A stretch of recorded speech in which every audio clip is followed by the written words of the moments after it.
Well, thank you, everyone, sir. Uh, as they say, filmmaking or film is a director's medium, but in my opinion, captain of the ship is as good as his team.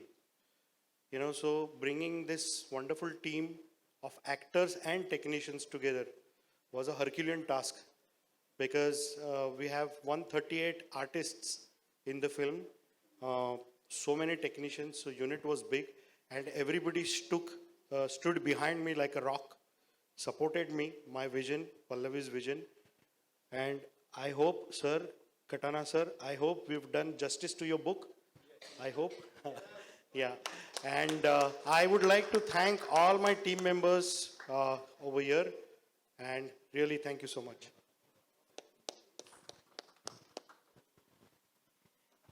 आप जो कुछ बोले लेकिन वो dialogue बोलना ना भूलिएगा क्योंकि वही हम सब सुनना चाहते हैं. पूरी फिल्म के तो सारे के डायलॉग आई एम नॉट मैं ही बोल दूं आपका डायलॉग. अब जो बोलना था कैमरे के आगे बोल दिया. अब बारी आप लोगों की है. आप देखिए, बोलिए, लिखिए, लोगों तक पहुंचाइए, लोगों को बताइए, क्योंकि अब बॉल आपके पाले में है. तो मुझे जो आता था मैंने कर दिया. मैं केदार को थैंक यू बोलना चाहूँगा. Thank you Kedar, and don't be so modest.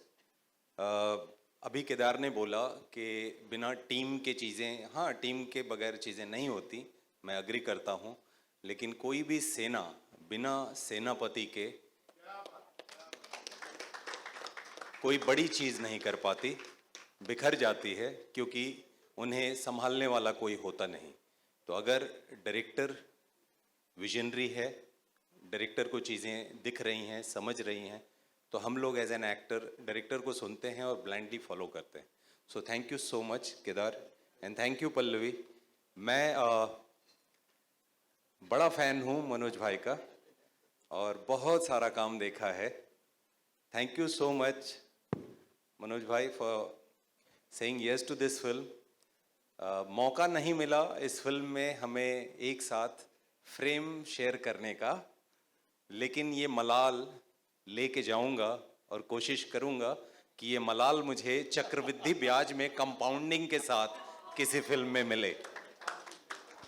इस फिल्म के बाद मैं विनीत का फैन हो चुका हूं. मैंने उसका काम देखा है, लेकिन इतना अद्भुत काम किया है. मैं डंके की चोट पे बोलता हूं कि परफॉर्मेंस, मतलब हम सब आर्टिस्ट हैं, कलाकार हैं, लेकिन इतनी जान डाल दी है उसने अब किरदार में कि वो आपके मनोमस्तिष्क पर सवार होता है वो किरदार पूरी फिल्म. एंड सारे कलाकारों ने अद्भुत काम किया है, क्योंकि अभी ये धीरोदात्त नायक है इस फिल्म का. तो मैं तुम्हारा फैन हो गया हूँ Vineet. Thank you very much. You did a excellent job. Thank you so much Manoj भाई. Coming from you means a lot. I'm so humble. Thank you so much. Thank you Kanwar Khatana sir. आपने एक ऐसा बीज डाला जिसकी वजह से आज हम सारे यहाँ हैं. And thank you Anuj for writing such a wonderful screenplay.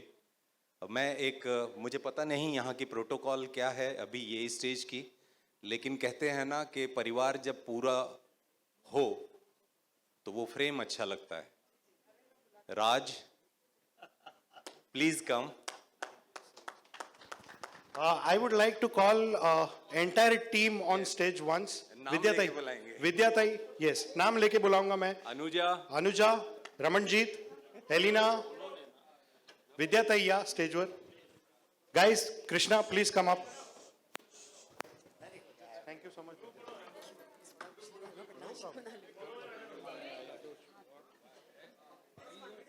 बहुत बड़ी फोटो अपॉर्चुनिटी है. इंडिया पाकिस्तान के धुरंधर एक साथ है स्टेज पे.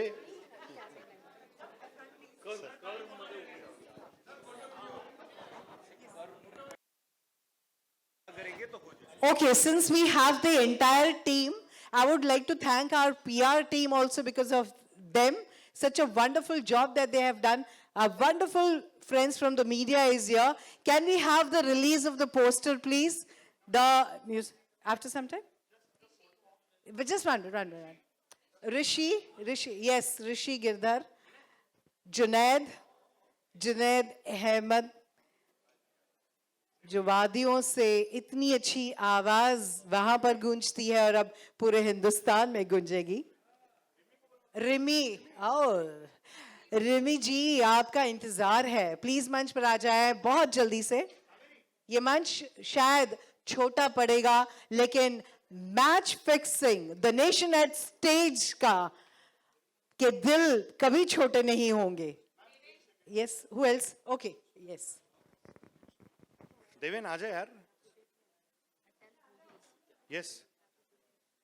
Guys, big hands for Deven. Deven is our promo editor.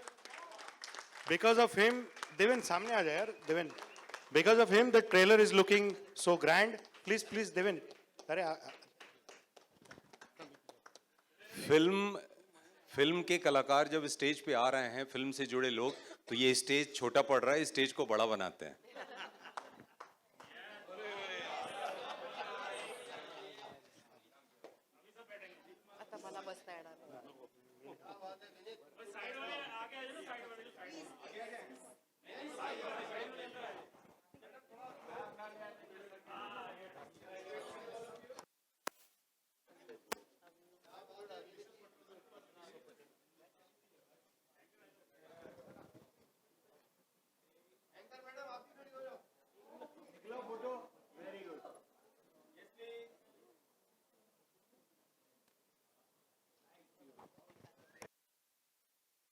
Just one moment. I wanted to have a word about Raj भाई. राज Arjun sir ने ये फिल्म में इतनी जान डाली है, आप फिल्म देखेंगे आपको पता चलेगा. Sir, he was so passionate on sets. At times, just to stay in the zone, he skipped his lunch, he skipped his dinners, reached on set 2 hours prior. So, I am really fortunate, Raj sir, to have you. फिर London और Istanbul में जो हमने montage create किए हैं, उसमें मैंने उनको बोला था कि आपको बहुत चलना है, तो डेली एवरेज हमारा 15 से 20 किलोमीटर चलने का होता था. हम लोग इतना चले हैं, इतना चल के शूट किया है. He did not utter a word. He was so passionate on set, and so is all the actors. But I had to mention Raj sir over here. जैसे विनीत भाई के बारे में मैंने कहा, मैं राज भाई के सिर्फ बखान नहीं कर रहा हूं. एक डायलॉग जब बोलते हैं ना, तो इतना ऐसा लगता है कि उठ के इनका गला पकड़े. इतना अद्भुत कलाकार हैं. Give him big hands. Raj भाई ने मुझे कंप्लेंट किया था, दोनों गाने आपने विनीत सर को दिए हैं, नेक्स्ट फिल्म में गाना मेरे ऊपर भी पिक्चराइज होना चाहिए. I promise you sir.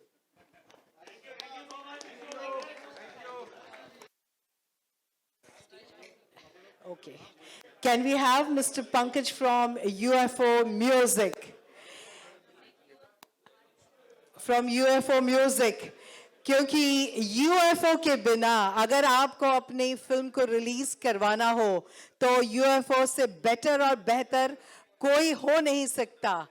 और पूरी marketing, business amalgamation, UFO has distributed the film such wonderfully that it will reach all the theaters. Thank you so much. And can we have the release of the... Sir, please come in the center. Pankaj ji.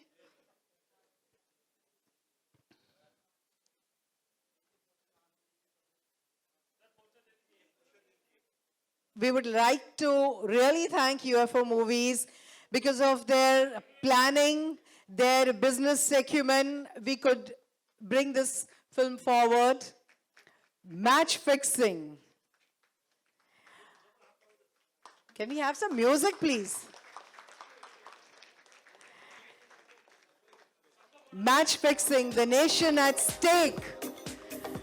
इसे कहते हैं वतन के जानिसार हैं, वतन के काम आएंगे, एक दिन वतन को आसमां तक लेकर जाएंगे. Please do go out and watch Match Fixing, Nation at Stake. created by Arena Creations Private Limited. Producer Pallavi Gurjar, directed by Kedar Gaikwad. And ladies for you and gentlemen for you, the entire cast and crew.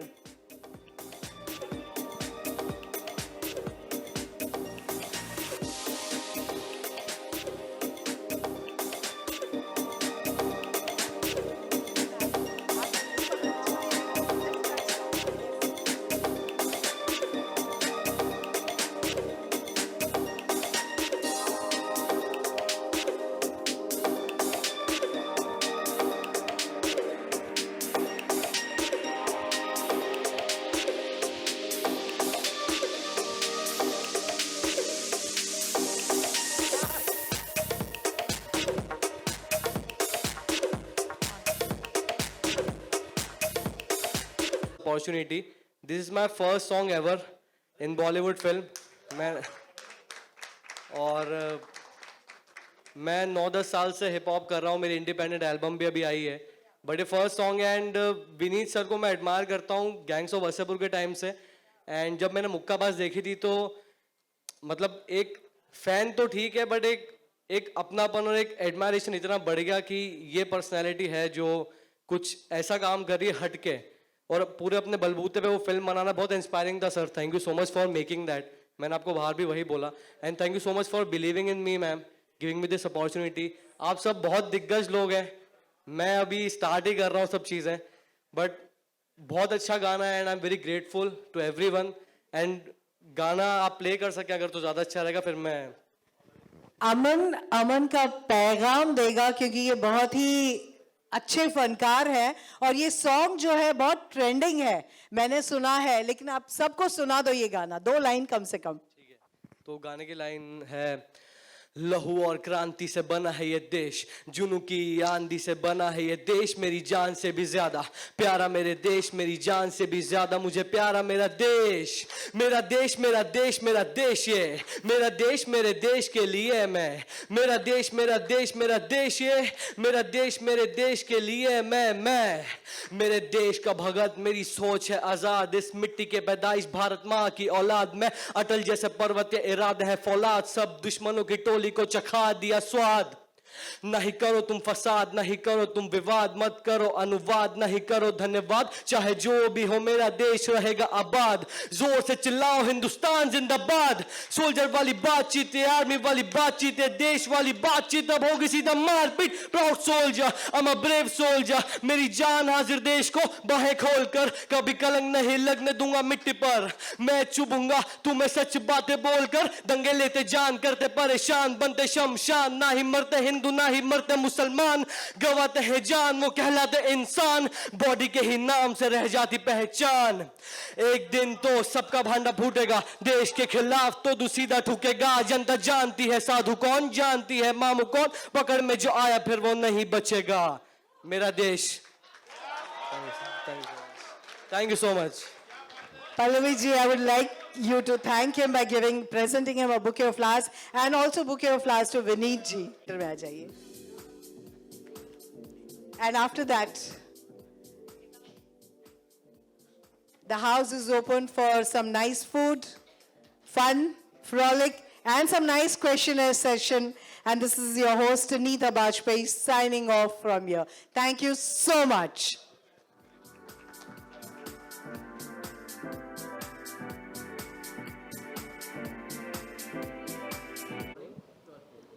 काफ़ी अच्छा लग रहा है sir आपको देख के. सबसे पहले कि एक कमाल की मूवी आप लेके आए हैं एंड कमाल की स्टोरी है, कमाल का एक बुक थी जिसको आप जनता के सामने पेश करने वाले हैं. क्या कहना चाहेंगे अभी मैच फिक्सिंग के बारे में? खुशी होती है जब भी कोई नया काम इस तरीके से बाहर आता है. एक थोड़ा सा एंजाइटी भी रहती है, थोड़ा एक्साइटमेंट भी रहता है, थोड़ी नर्वसनेस भी होती है. इस फिल्म को लेकर मैं चाहता हूँ कि ये फिल्म वर्क करे पल्लवी के लिए, केदार के लिए, क्योंकि ये उनकी पहली फिल्म है और एक अलग तरह का कंटेंट है, एक अलग तरह का सिनेमा है.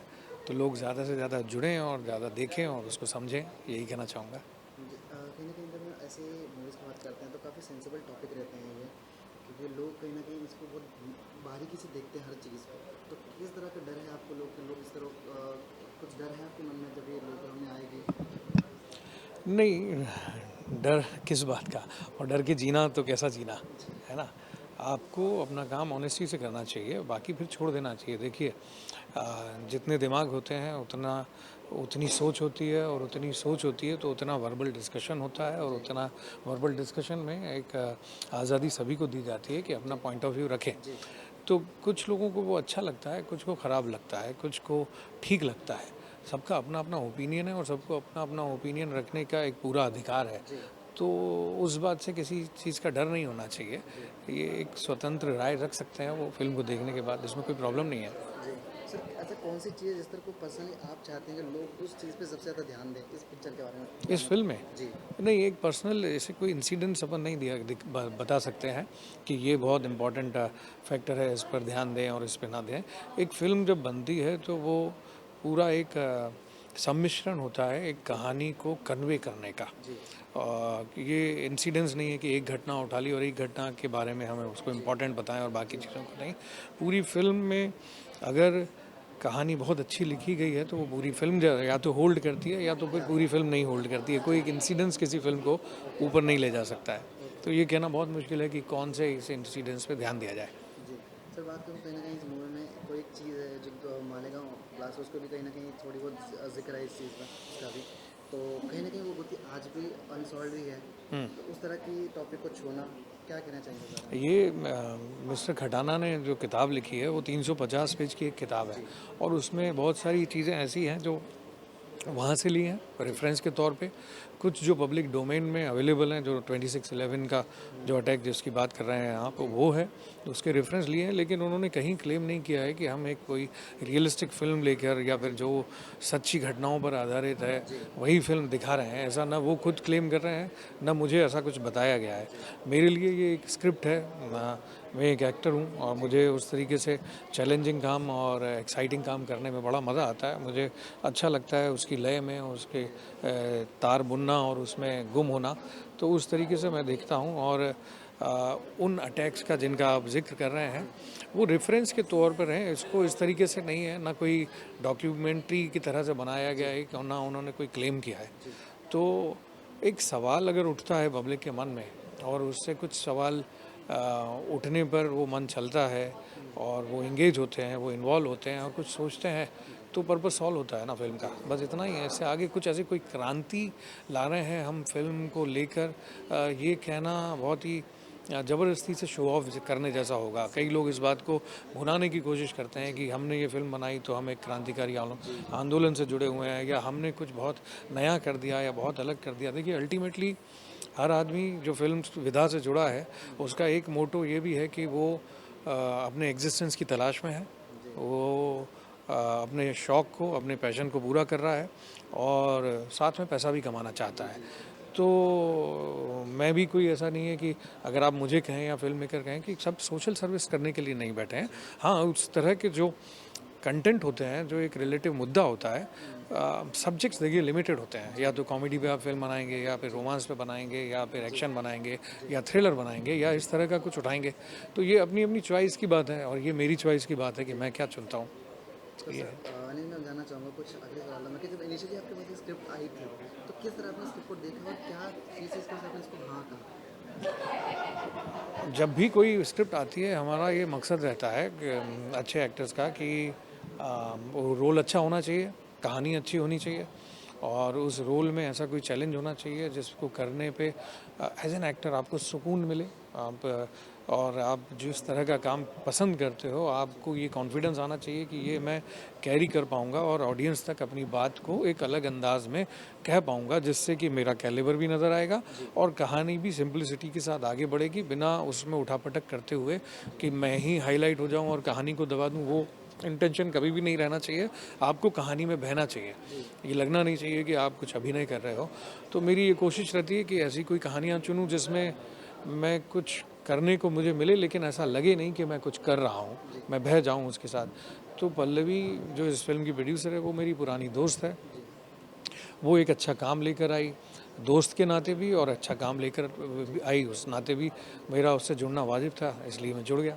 सर आखिरी 2 सवाल आपसे करूँगा मैं कि कहीं ना कहीं जब इस तरह की जब मूवीज़ आती हैं कहीं ना कहीं उनको एक पॉलिटिकल एजेंडा बता दिया जाता है, चाहे वो मूवी उस चीज़ को ना छोड़ी हो फिर भी एजेंडा की तरह तौर पे लोग बताते हैं, पेश कर उस तरह का उसका वो इमेज बना देते हैं, तो उस बारे में क्या कहना चाहते हैं? यार मुझे तो कोई प्रॉब्लम नहीं नज़र आती है इसमें। अगर पॉलिटिकल एजेंडा बना रहे हैं और फिल्म चल जा रही है तो मेरे तो लगता है ठीक ही है। अल्टीमेटली एक्टर्स को, मेकर्स को और डायरेक्टर्स को ये सोचना चाहिए कि फिल्म वर्क कैसे करेगी। हाँ, अननेसेसरी का प्रोपोगेंडा बना के, झूठ बोल के, पॉलिटिकल एजेंडा दिखा के, बता के उसको ख़राब करना या नीचे करने से मुझे थोड़ा सा अफसोस होता है। बट अगर कोई उसका बना रहा है और उसमें लग रहा है और उससे फिल्म का फ़ायदा हो रहा है तो बनाओ भाई, बट किसी का नुकसान ना हो, किसी को हार्म ना करें, किसी की फीलिंग को ठेस ना पहुंचाएं, किसी को नीचा ना दिखाएं, किसी और कम्युनिटी को ज़बरदस्ती खींच के नीचे ना लेके आएँ। यहाँ तक एक ह्यूमन लेवल पे हम थोड़े इंसान अच्छे रहें बस, और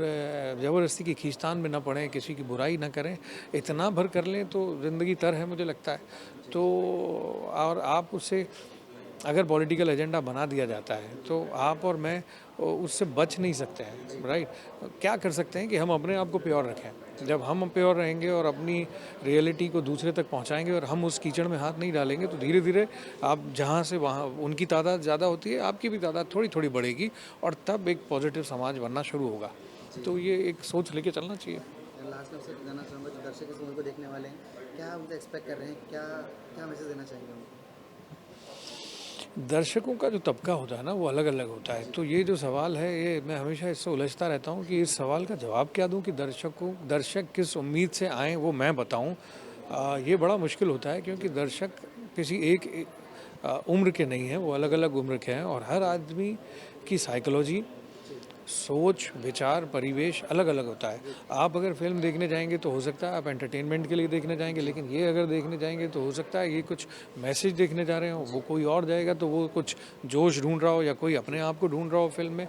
तो फिल्म देखना हर अलग अलग आदमी के लिए एक अलग अलग सब्जेक्ट हो सकता है। उसको अपनी चाह से फिल्म देखनी होगी। हाँ, इस फिल्म में ये किस तरह की फिल्म है उतना ज़रूर मैं बता सकता हूँ जिससे ये दर्शक डिसाइड करें कि उनको ये फ़िल्म देखनी है कि नहीं। मैं तो चाहूँगा कि वो देखें क्योंकि मैं इस फिल्म का हिस्सा हूँ और फिल्म मेरे हिसाब से रीज़नेबली सेंसिबल एक फ़िल्म है और कोई फालतूगिरी नहीं दिखाई है इसमें। तो एक इंटेंस इस तरीके का एक हिंदुस्तान और पाकिस्तान के बीच में जो कशमकश है, उनकी पॉलिटिकल हायरार्की के सिस्टम में जो कशमकश है वो उससे अवेयर होंगे लोग। अगर उसमें इंटरेस्ट रखते हो तो इसमें आतंक है, इसमें जिहादी हैं, इसमें ISI है, इसमें IFP है। तो उस तरह का एक इंटेंस कहानी है और जो 26/11 है वो कैसे घटा था, उसके पीछे क्या भूमिका रही होगी, उसके बारे में थोड़ा सा एक बताया गया है। तो अगर किसी को वो सब जानने की इच्छा है तो उन्हें ज़रूर ये फिल्म देखनी चाहिए। धन्यवाद सर, काफ़ी अच्छा लगा आपसे बात करके। थैंक यू, मुझे भी बहुत अच्छा लगा। Thank you.